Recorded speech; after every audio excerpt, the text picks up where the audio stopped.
नमस्कार, आप देख रहे हैं उदय बिहार न्यूज़ चैनल के माध्यम से जीरो ग्राउंड का रिपोर्टिंग।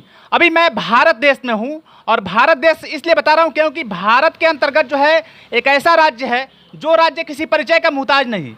जिस राज्य में जो है ऐसे इंसान का जन्म हुआ है जो इंसान भी किसी परिचय का मुहताज नहीं। समझिए कि महाराणा प्रताप जी का मैं बात कर रहा हूं, जो कि महाराणा प्रताप जी का जन्म इस राज्य स्थान के धरती से ही हुआ है, जिनका जन्म समझिए कि एक कुंभलगढ़ में हुआ है। और ऐसे इंसान थे जो हमेशा अपने लिए नहीं, समझिए देश के लिए जो है अपने जान का कुर्बान करना, अपने समस्त जीवन को जो है बलिदान करना।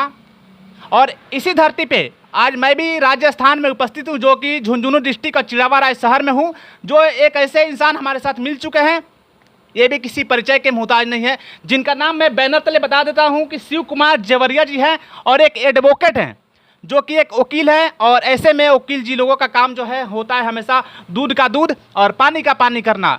तो आइए आज हम इनसे कुछ जानने का प्रयास करेंगे कि आज ये जो है एक एडवोकेट होने के बावजूद भी आज जो है समझिए कि विश्व की सबसे बड़ी पार्टी जो है हमारे भारतीय जनता पार्टी है। भारतीय जनता पार्टी से जुड़े हुए हैं भैया, तो हम इनसे जानने का प्रयास करेंगे कि भारतीय जनता पार्टी से क्यों जुड़े हुए हैं और अपने जो है समझिए कि एक बहुत बड़ी जो समझिए कि जो काम होता है उसको छोड़कर पार्टी के साथ जुड़ना, राजनीति करना एक बहुत बड़ी कठिन कार्य होता है। राजनीति करने में समझिए अपने मूल्य जीवन को छोड़कर जनता से एकदम रूबरू होकर रहना पड़ता है। तो हम इनसे कुछ जानने का प्रयास करेंगे। तो सबसे पहले भैया आपको जो है उदय बिहार न्यूज़ चैनल में स्वागत है। सब आपको बहुत बहुत धन्यवाद। आप लोग मुझे आके मुझसे मिले हो, इसके लिए मैं शुक्रिया हूँ। मैं अपने आप को गौरवान्वित महसूस करता हूँ कि आप मुझे आके मिले।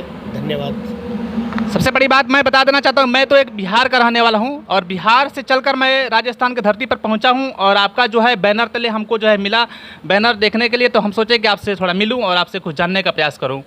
तो सबसे पहला हमारा सवाल रहेगा कि आप एक एडवोकेट हैं और आप जो है समझिए कि अपना कारोबार को छोड़कर भारतीय जनता पार्टी के साथ जुड़ने का पीछे का रीज़न क्या है? सभी को पहले तो मेरे दर्शक जितने भी हैं, मेरे क्षेत्रवासी, विधानसभा और हमारे राजस्थान के सभी लोगों को मैं राम राम बोलता हूं। जय श्री राम। और अब मैं अपने बारे में मैं परिचय देना चाहूँगा। मैं एडवोकेट हूं। झुंझुनू कोर्ट में मैं प्रैक्टिस करता हूं। 2009 से लगातार प्रैक्टिस करता रहा हूं। बीच में मेरी धर्मपत्नी श्रीमती रेखा जवरिया 2015 में सरपंच रही है।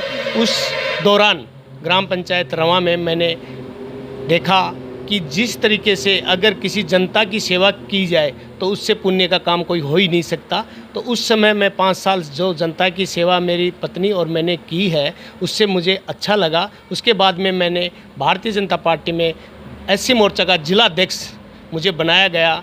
जो स्वर्गीय मदन लाल जी सैनी जी हैं, प्रदेशाध्यक्ष रहे हैं, उनके कर कमलों द्वारा मुझे संघ से रिकमेंड हुई। उसके बाद में मुझे जिलाध्यक्ष नियुक्त किया एससी मोर्चा का और झुंझुनू जिले का।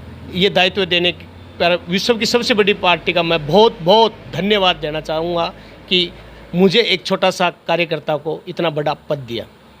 और एक सवाल आपसे रहेगा कि आप जो है विधानसभा क्षेत्र पिलानी से आने वाले विधानसभा क्षेत्र पिलानी से जो है आपको क्या भारतीय जनता पार्टी टिकट देगी चुनाव लड़ने के लिए?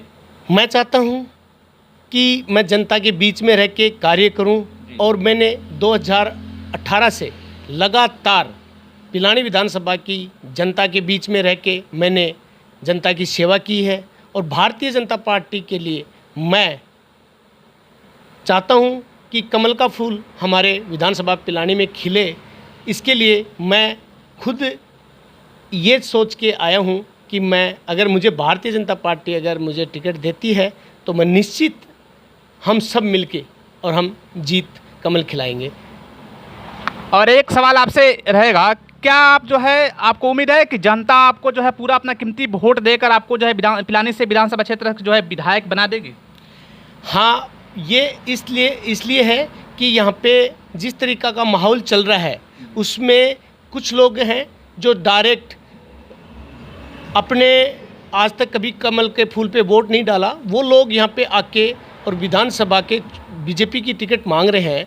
और कई लोग ऐसे हैं कि उन्होंने एक छोटा सा चुनाव बीडीसी मेंबर का चुनाव भारतीय जनता पार्टी का, जबकि वो भी हार चुके हैं, तो ऐसी स्थिति में उनको पार्टी जैसे टिकट देती है और ये लोगों के भावनाएं मैंने देखी है कि उनको अगर टिकट मिलती है तो प्रॉब्लम हो रही है, वो नाराज़ हैं।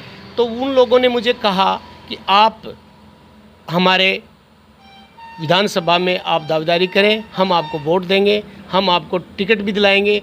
तो मैं केवल यही कहना चाहता हूं कि मुझे अगर टिकट भारतीय जनता पार्टी मेरे ऊपर विश्वास दिला रखती है और मैं चाहता हूं कि हम सब मिलकर और निश्चित कमल का फूल खिलाएंगे।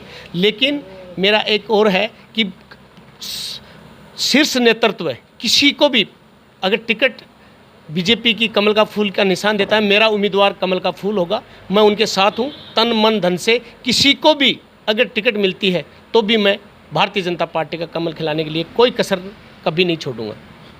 और एक सवाल आपसे और पूछूंगा कि क्या आगामी जो है 2024 में जो चुनाव पड़ने वाली है, विधानसभा लोकसभा का चुनाव जो है प्रधानमंत्री जी का, उस समय के बारे में जानने का प्रयास करेंगे। क्या आपको लगता है कि फिर से जो है 2024 में हमारे देश के जो प्रधानमंत्री श्री नरेंद्र मोदी जी हैं, क्या उनकी फिर से सफलता लगती है? देखो, ये मेरे लिए ही गर्व की बात नहीं है, ये पूरे भारत देश के लिए और गर्व की बात है कि हमारे जो मोदी जी प्रधानमंत्री जी हैं, वो हमारे जो राष्ट्र हित में जिस तरीके से काम किया है, ऐसे मैं कहता हूँ कि बार बार पूरी जनता भी यही कह रही है कि हमेशा मोदी जी हमेशा रहें और प्रधानमंत्री बनते रहें और हमें शीर्ष शिखर पे ले जाएं, नंबर 1। यानी भारत विश्व की पहले नंबर की शक्ति मोदी जी में वो है कि पहले नंबर पे ले जा सकते हैं। हमें सब उनकी आशाएं हैं, इसलिए हम सब मोदी जी के साथ हैं और कमल का फूल खिलेगा। मोदी जी फिर से प्रधानमंत्री बनेंगे और 2024 में पहले से भी ज़्यादा सीटों से जीतकर और फिर से लोकसभा में नेतृत्व करेंगे। चलिए, भैया का कहना है कि फिर से आगामी जो चुनाव पड़ने वाली है लोकसभा का, जो 2024 में होगी, उस समय पूरे मतलब समझिए फुल बहुमत से फिर से जो है प्रधानमंत्री जी का जीत होगा।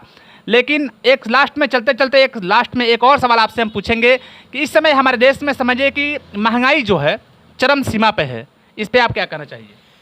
मैं कहता हूं कि महंगाई लोग मानते हैं चरम सीमा पर है और जनता के बीच में जाते हैं तब भी लोग कहते हैं, लेकिन जिस तरीके से मोदी जी ने जिस तरीके से काम किया है महंगाई को ख़त्म करने के लिए, वो धरातल तक जिस तरीके से हमारे यहाँ पे राजस्थान सरकार में कांग्रेस की सरकार है तो वो योजनाएं धरातल तक नहीं गई हैं। इस कारण से कहीं न कहीं छोटी मोटी हो सकती हैं, महंगाई है, लेकिन निश्चित रूप से अगर बीजेपी का यहाँ राजस्थान में अगर कमल खिलेगा, 100% कमल खिलेगा और यहाँ राजस्थान में बीजेपी की सरकार बनेगी, महंगाई भी ख़त्म होगी, भ्रष्टाचार भी ख़त्म होगा और मोदी जी भी पूरा प्रयास कर रहे हैं कि महंगाई ख़त्म हो। लेकिन हमारा आर्थिक स्तर पे देखा जाए तो भारत देश नंबर 1 पे है, मजबूत है और हर तरीके से मजबूत है।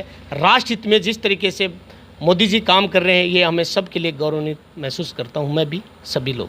चलिए, चलते चलते एक सवाल, छोटी सी सवाल और आपसे पूछना चाहूँगा कि जब से भारतीय जनता पार्टी के समझिए कि भारत के प्रधानमंत्री श्री नरेंद्र मोदी जी बने, तब से बहुत से ऐसे विपक्षित पार्टी जो भी है अपने आप में जो है एकता और जो है एकजुट होने लगी, इस पर आप क्या कहिएगा?